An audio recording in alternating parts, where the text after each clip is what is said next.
ওই উট দিয়ে সেখানে থামলেন।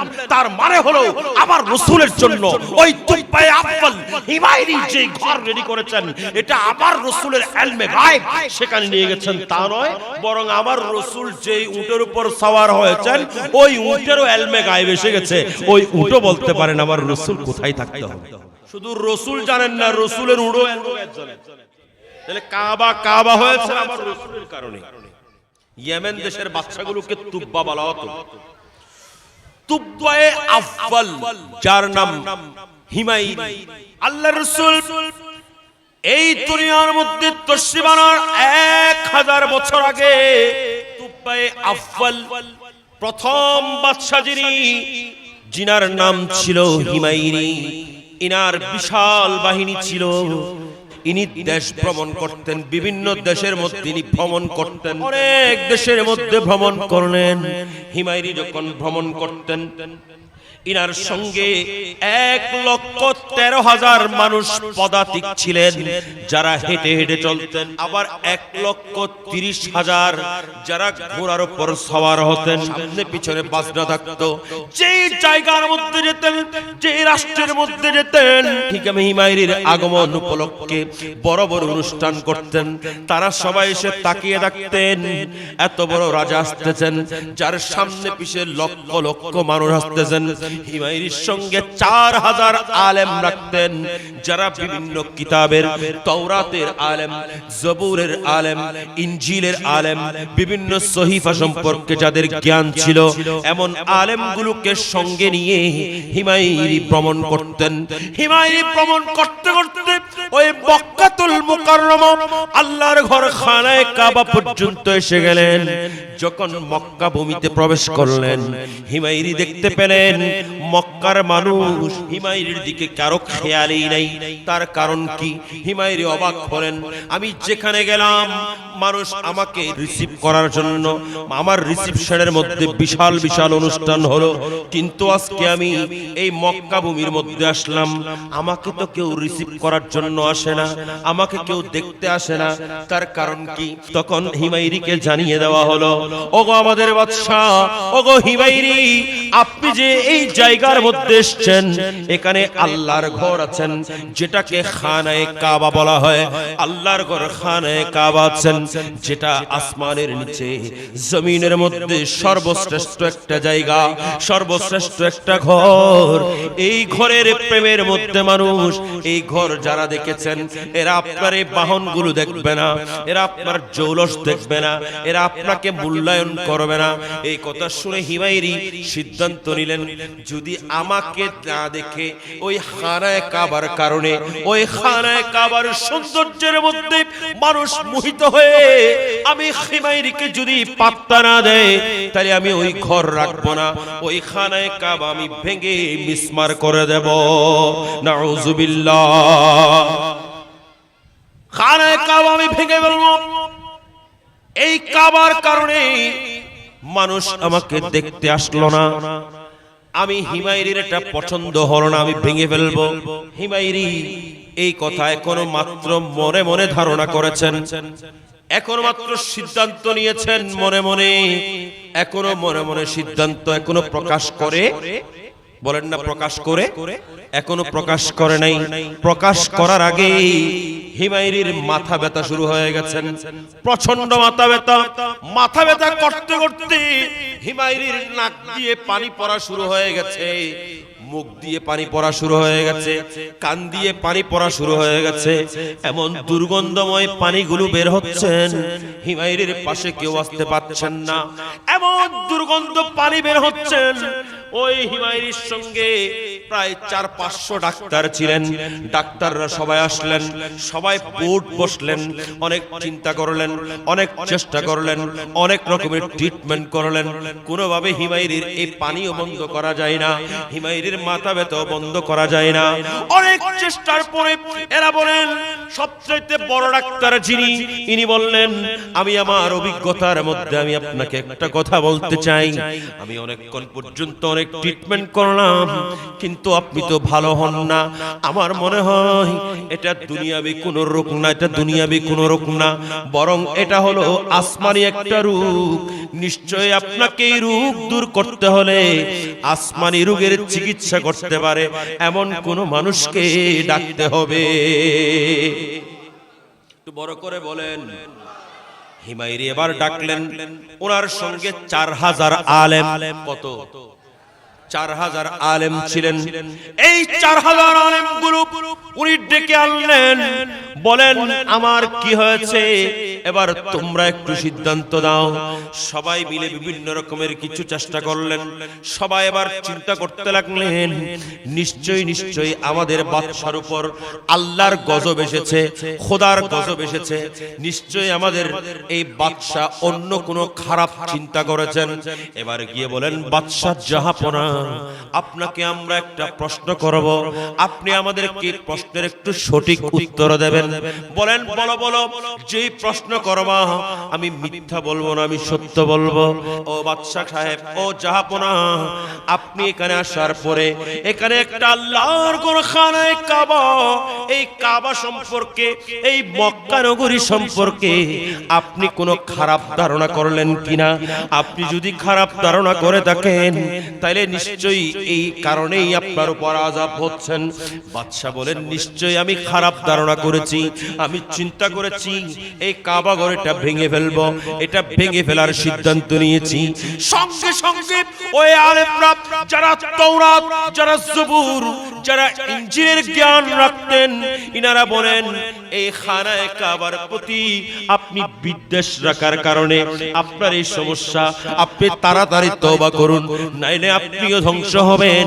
আপনার সঙ্গে আমরা যারা আছি আমরা সবাই ধ্বংস হয়ে যাব, আমরা সবাই ধ্বংস হয়ে যাব। বাদশা সাহেব বুঝতে পারলেন ওই তুব্বা হিমায়রি, তুব্বায়ে আফজাল হিমায়রি সঙ্গে সঙ্গে তওবা করলেন। তওবা করতে দেরি হলো না, বাদশার মাথা ব্যথাও চলে গেল, ওনার শরীর থেকে দুর্গন্ধযুক্ত পানীয় বন্ধ হয়ে গেল। আর একটু বড় করে বলেন। আমার পানীয় বন্ধ হয়ে গেছে, মাথা ব্যথাও বন্ধ হয়ে গেছে, কিন্তু এখনো শরীরের মধ্যে স্বস্তি পাচ্ছি না। ওই আলেমরা বলে যে হুজুর আপনি একটু ওই আল্লাহর ঘর যেটা আছে এটাকে একটু ঘুরে আসেন, এটাকে একটু। ওনাকে এবার পালকির মধ্যে নিয়ে আল্লাহর ঘরের চতুর্পাশে তাওয়াফ করলেন।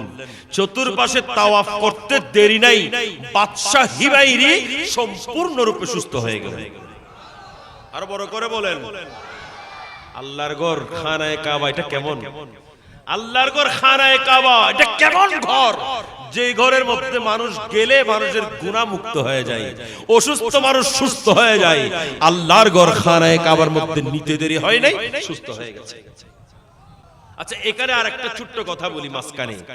আচ্ছা, আল্লাহর ঘর খানায়ে কাবা এটার মধ্যে সব মূর্তি ছিল। আমার কমলিওয়ালা নবী যখন ফতহে মক্কার দিন আল্লাহর ঘর খানায়ে কাবার মধ্যে প্রবেশ করলেন, সব মূর্তিগুলো অপসারণ করলেন। অপসারণ করে সব মূর্তি ফেলে দিয়ে আল্লাহর ঘর খানায়ে কাবাকে আমাদের জন্য তাওয়াফের স্থান বানিয়ে আমাদের উপর দয়া করলেন। ঠিক না বেঠিক? তাহলে কাবা কাবা হয়েছে আমার রাসূলের কারণে। আল্লাহ হযরত বলতেছেন, আল্লাহ হযরত আল্লাহর ঘর খানায়ে কাবার যখন তাওয়াফ শেষ করলেন, তাওয়াফ শেষ করে আমার আল্লাহ হযরত হাজীদেরকে ডাক দিচ্ছেন। হাজীদেরকে ডাক দিয়ে কি বলছেন? হাজিও আশান শাহ কা রওজা দেখো, हाजियों शहंशाह का रोज़ा देखो,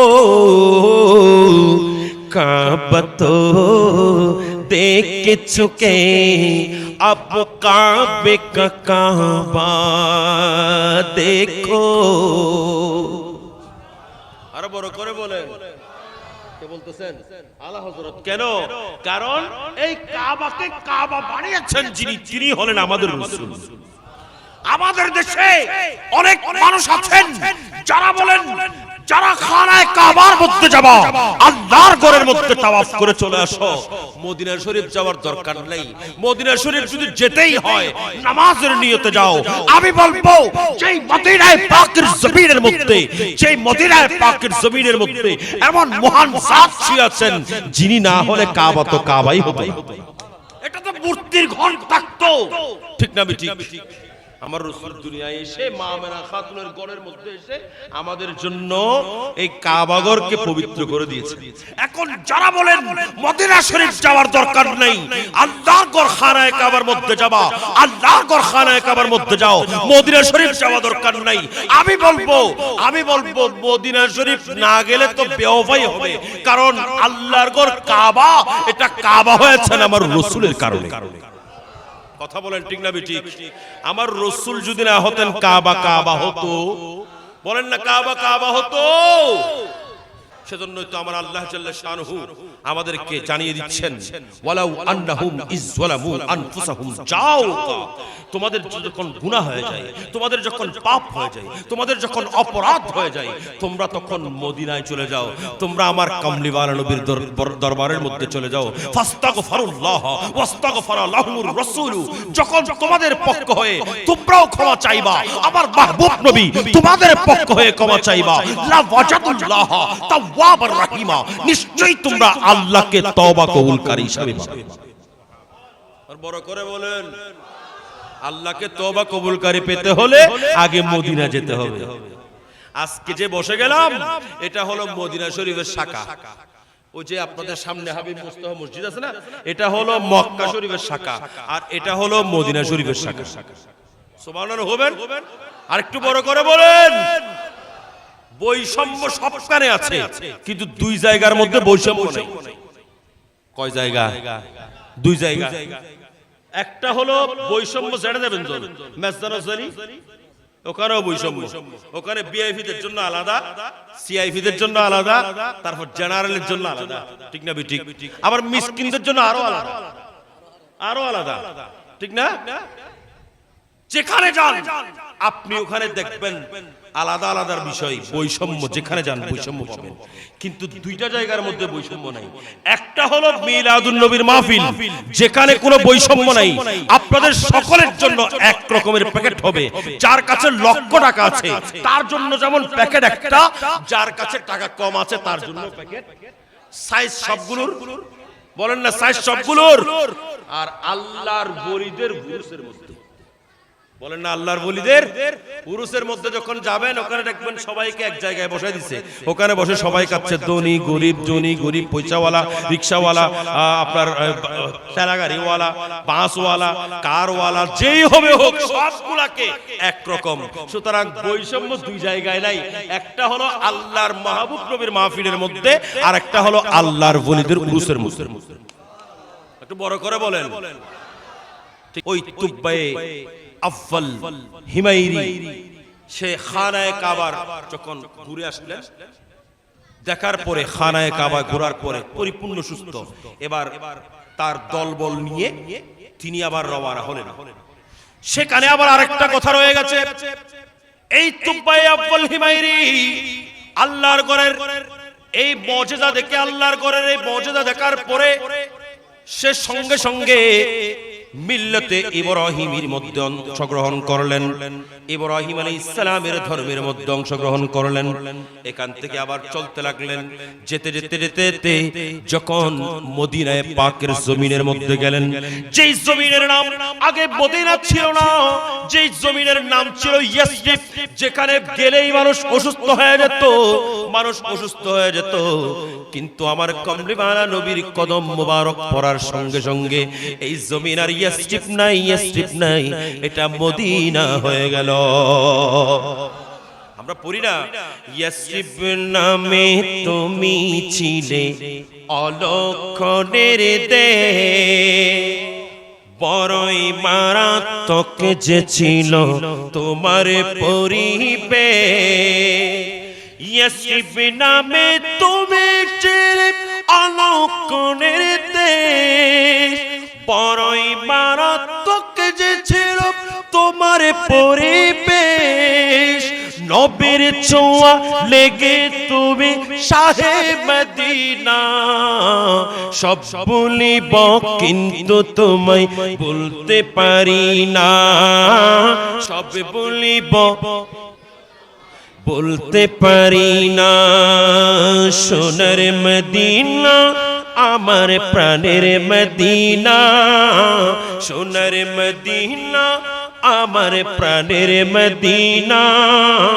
সব বলিব কিন্তু তোমায়, সব বলিব কিন্তু তোমায়। একটু বড় করে বলেন সুবহানাল্লাহ। তাইলে আমরা মদিনায়ে পাকের জমিন, এটা ওই জমিন যেটা আমার রাসূল গিয়ে ইয়াসরিব থেকে মদিনা বানিয়েছেন। সুবহানাল্লাহ।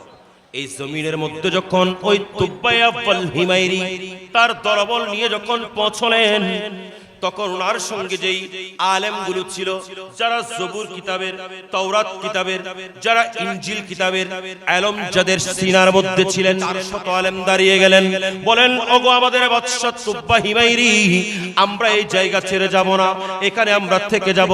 আপনি আমাদের উপর যেই হুকুম দেন না কেন, আমরা এই জায়গা ছেড়ে যাব না। বলে কেন কেন, কি হলো, তোমরা এখানে থাকবা কেন? তখন ওই আলেমগুলো দাঁড়িয়ে বলেন, আমরা আমাদের কিতাব অধ্যয়ন করে পেলাম, আমরা আসমানি কিতাবের মধ্যে পেলাম এটা ওই জায়গা যেই জায়গার মধ্যে আল্লাহর প্রিয় মাহবুব যিনি, আখিরি জামানার পয়গম্বর যিনি, আল্লাহর রহমতের কান্ডারি যিনি, তিনি এই জমিনের মধ্যে হিজরত করে তশরিফ আনবে। তুব্বা আফজাল হিমায়রি তিনিও থেকে গেলেন, এই আলেমগুলোও থেকে গেলেন। ইনি কি করলেন, এই 400 আলেমের জন্য 400 খানা ঘর বানিয়েছেন। সুবহানাল্লাহ বলবেন না? 400 আলেমের জন্য 400 মহল বানিয়েছেন, আর একটা দুতলা মহল বানিয়েছেন। বলে যে আমি এই দুতলা ভবন এটা বানিয়েছি তো ওই মহান রাসূলের জন্য, যিনি আল্লাহর রহমতের নবী হবেন, যিনি এই জায়গার মধ্যে হিজরত করে আসবেন, আমি ইনার জন্য এই স্পেশাল মহল রেডি করেছি।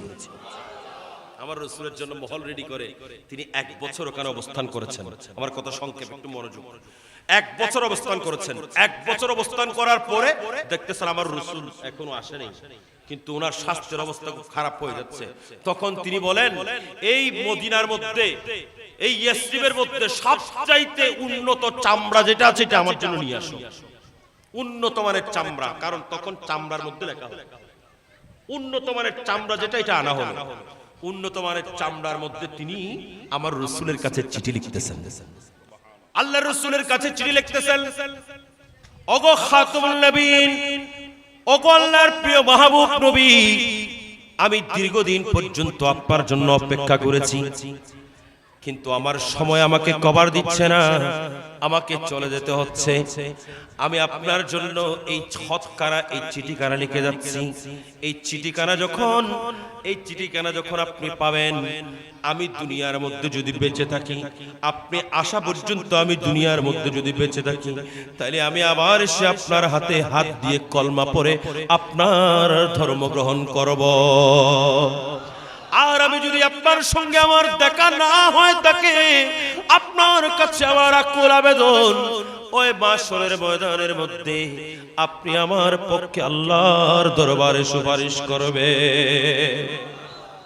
এই কথাগুলো লিখে তুব্বা আফজাল হিমায়রি এই চিঠিখানার চামড়ার উপর লেখা যে 400 আলেম রেখে গেছেন তাদেরকে দিয়ে গেলেন। তাদের মধ্য থেকে এগুলা আস্তে আস্তে হযরতে আবু লাইলা, হযরতে সৈয়দনা আবু লাইলা আল আনসারী, ওনার কাছে ওই চিঠি ছিল। 12 রবিউল আউয়াল শরীফ যখন আমার রাসূল হিজরত করে যখন মদিনার জমিনের মধ্যে আসলেন, সমস্ত সাহাবীরা সবাই লাইন ধরে দাঁড়িয়ে আছেন, রাসূল আমার ঘরে আসবেন, আমার ঘরে আসবেন, আমার ঘরে আসবেন। সবাই চান আমার ঘরে আসবেন, সবাই চান আমার ঘরে আসবেন। আমার কমলিওয়ালা নবী বলেন, আমি কারো ঘরে যাব না, আমি যে উটের মধ্যে বসে আছি, যে উটের উপর সওয়ার হয়েছি, এই উট যেই ঘরের সামনে গিয়ে থামবে, আমি রাসূল ওই ঘরের মধ্যে অবস্থান করব। ওই উট, এটা হযরত আবু আইয়ুব আনসারী রাদিয়াল্লাহু তাআলা আনহুর ঘরের সামনে গিয়ে থামলেন।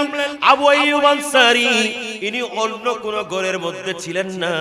হযরত আবু আইয়ুব আনসারী যেই ঘরের মধ্যে ছিলেন এটা আবু আইয়ুব আনসারীর ঘর নয়, এটা আবু আইয়ুব আনসারীর ঘর নয়, বরং তিনি যেই ঘরখানা তুব্বায়ে আফওয়াল হিমায়রি আমার রাসূলের জন্য রেডি করে রেখেছেন ওই ঘরের সামনে গিয়ে থামলেন। অর্থাৎ আবু আইয়ুব আনসারী ছিলেন ওই ঘরের কেয়ারটেকার, ওই ঘরটাকে দেখভাল করেছেন। বরং আবু আইয়ুব আনসারীর ওই ঘর এটা ওনার ঘর ছিলেন না, বরং এই ঘরটা ছিল আমার কমলিওয়ালা নবীর ঘর। ওই উট দিয়ে সেখানে থামলেন, তার মানে হলো আমার রাসূলের জন্য ওই তুব্বায়ে আফওয়াল হিমায়রি যে ঘর রেডি করেছেন এটা আমার রাসূলের ইলমে গায়ব সেখানে নিয়ে গেছেন তা নয়, বরং আমার রাসূল যেই উটের উপর সওয়ার হয়েছেন ওই উটেরও ইলমে গায়ব এসে গেছে, ওই উটও বলতে পারেন আমার রাসূল কোথায় থাকতে হবে। একটু বড় করে বলেন। শুধু রাসূল জানেন না, রাসূলের উটও ইলমে গায়ব জানেন। এ যেগুলো হদ রাসূল ইলমে গায়ব না জানে, রাসূল যে ইলমে গায়ব না জানে বলি হদন ওয়াসনা ওয়া মাতন না রাসূল ইলমে গায়ব জানে না যারা বলে আমি তাদেরকে বলবো আপনি ইবনে আসাকিরের তারিখ দেখুন, আল বিদায়া ওয়ান নিহায়া দেখুন, আপনার বুঝে আসবে যেখানে তুব্বায়ে আফওয়াল হিমায়রি 1000 বছর আগে আমার রাসূলের জন্য ঘর রেখে গেছেন এটা আমার রাসূল নয়, আমার রাসূলের উটে জানে। উট গিয়ে ওখানে দাঁড়িয়েছে। আমার কথা শেষ তো। এখন আমার রাসূল যখন ওইখানে নামলেন, অবতরণ করলেন, এখনো আবু লায়লা হযরত আবু লায়লা এখনো চিঠিটা আনে নাই। একটু মনোযোগ, আবু লায়লা এখনো চিঠিটা আনে নাই।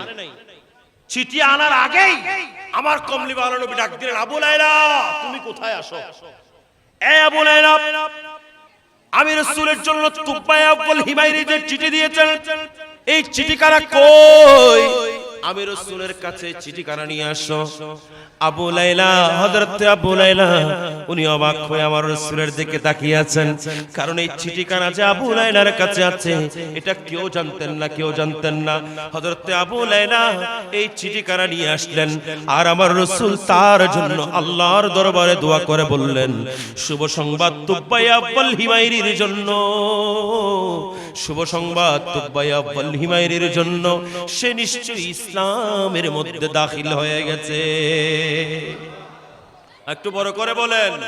সেজন্য মুসনাদে আহমদ শরীফের হাদিস হলো আমার রাসূল বলতেছেন, খবরদার তোমরা কেউ হিমায়রিকে তুব্বায়ে আফওয়াল হিমায়রিকে তোমরা কেউ গালি দিবে না। লা তাসুব্বু তুব্বা ফাইন্নাহু ক্বাদ আসলামা। তোমরা কেউ তুব্বাকে গালি দেবে, তুব্বার আগেকার অপরাধের জন্য তোমরা কেউ গালি দিও না। কেন? কারণ তুব্বা ইসলাম গ্রহণ করেছে, আমি রাসূল তাকে শুভ সংবাদ দিয়েছি।